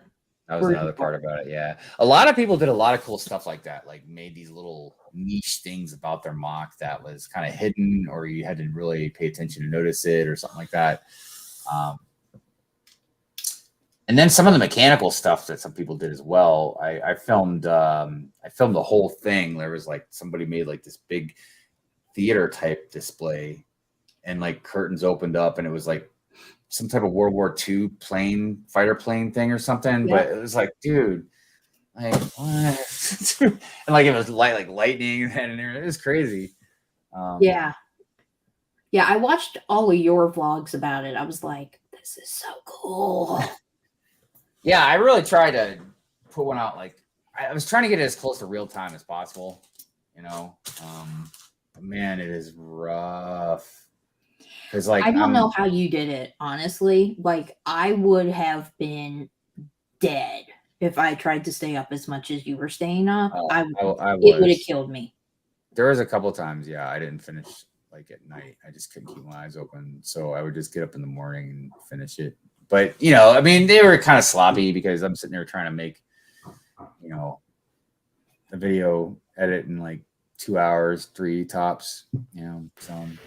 But you know, it's good. It's fun, and I just, you know, I always feel good because a lot of people enjoy it. You know, so. But there are some other good ones. I enjoyed your vlogs. I liked them a lot. Yeah, it was a good time. Like I said, if you love Lego, you can go. I would highly recommend going. Yeah, that's my plan next year. Next year, I plan on going. And there's like so many variety of people different people did different stuff. You know what I mean? You know, some of us kind of partied.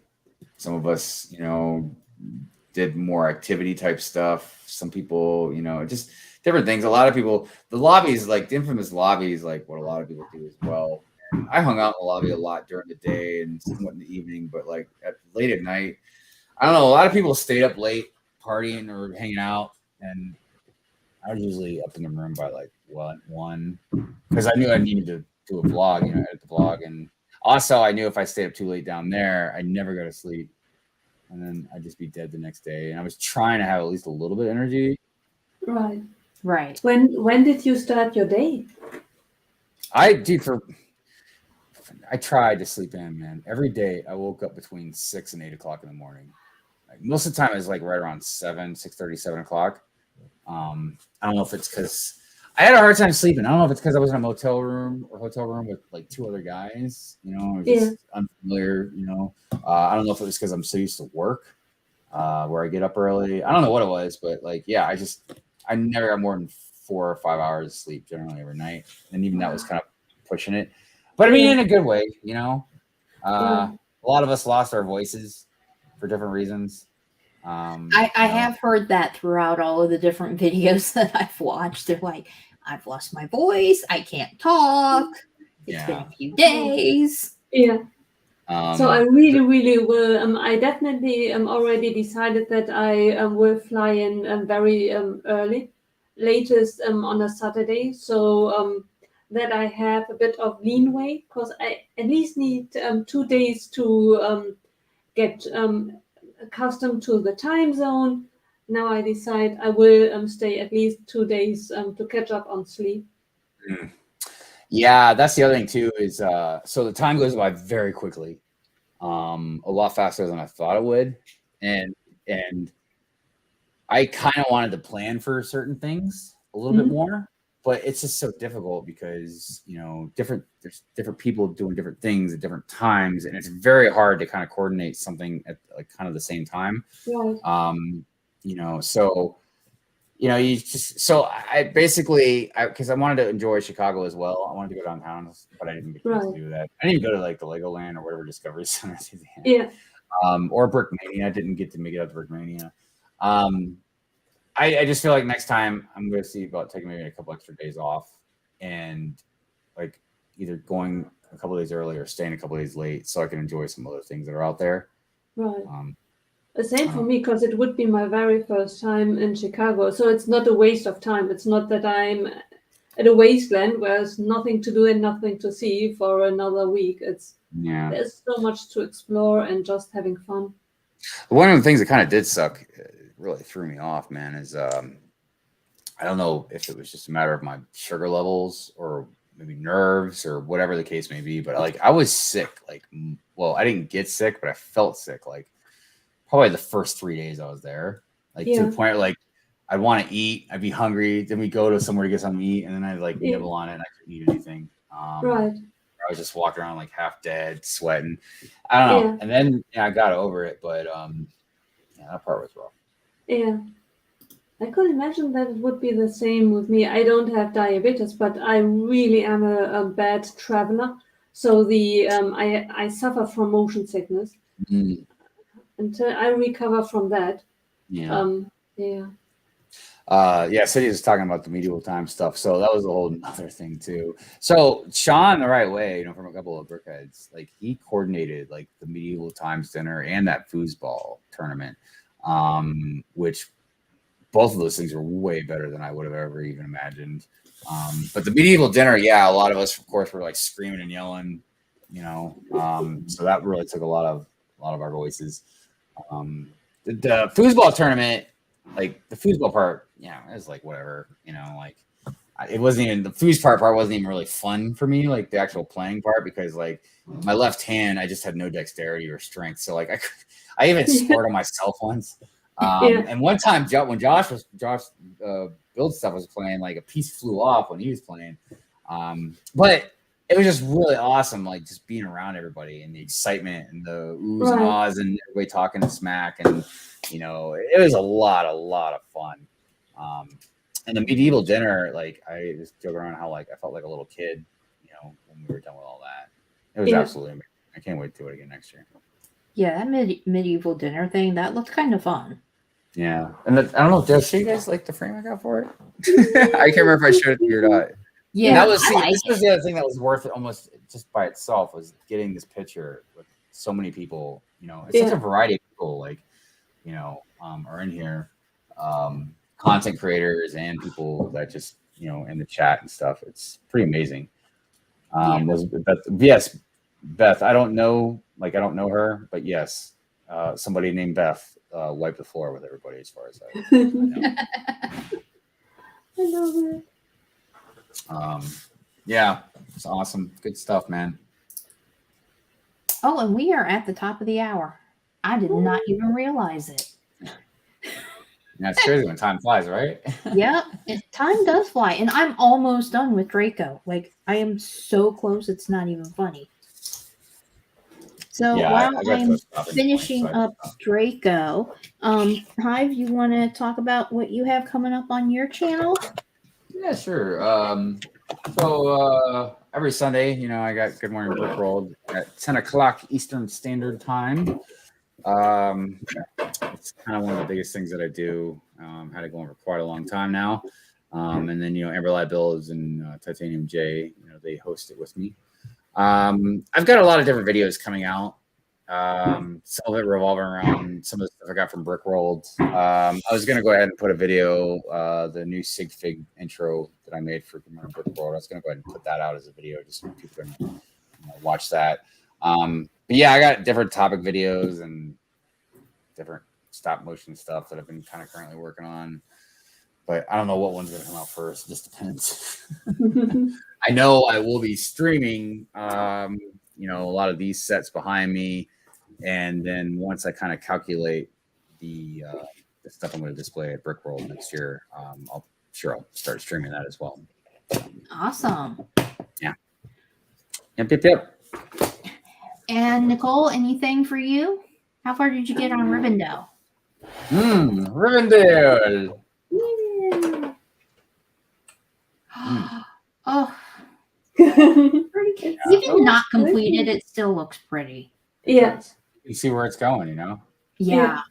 It's really I love how they use those vine pieces all over the place. Yeah, it's really a delight. It's a lot of money. I can't deny that. But it's a beauty. You go through the build and it's really pure joy. Yeah, it's a beautiful looking set. I hope I get it for Christmas. I hope I do. It's going on the Christmas list for Dad and for my hubby. Like, one of you two need to get me this set. Like, end of story. And who knows? Maybe by that time, there might be on sale or something like that. So right. Maybe, but that's still a lot of money, even when it goes on sale. Unless it goes like 50% off, which I don't see that happening. So I did finish Draco. Yeah, Draco. So I finished 2 sets today.